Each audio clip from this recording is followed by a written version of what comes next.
ఏకాదశి అంటే అందరికీ తెలుసు, కానీ తొలి ఏకాదశికి ఎందుకంత ప్రత్యేకత ఉంది?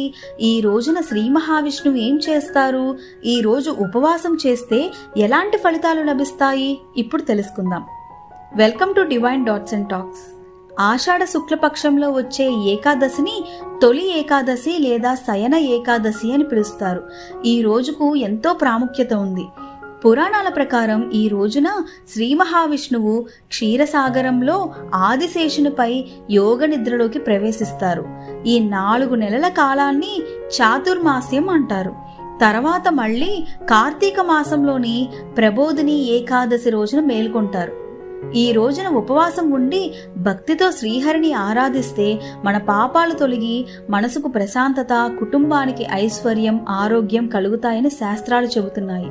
ముఖ్యంగా ఈ రోజు చేయవలసిన పనులు: బ్రహ్మ ముహూర్తంలో లేచి స్నానం చేసి ఇంటిని శుభ్రంగా ఉంచి శ్రీ మహావిష్ణువు, మహాలక్ష్మీదేవిని తులసి దళాలతో పూజించాలి.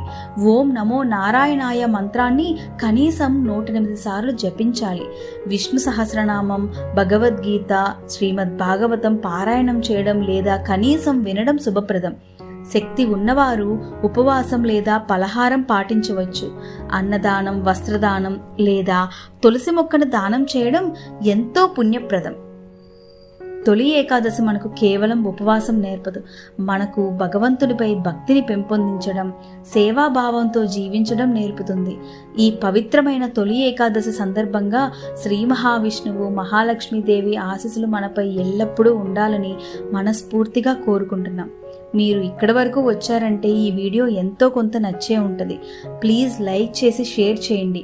ఇలాంటి మరిన్ని వీడియోస్ కోసం డివైన్ డాట్స్ అండ్ టాక్స్ ఛానల్ను సబ్స్క్రైబ్ చేయండి. జై శ్రీమన్నారాయణ.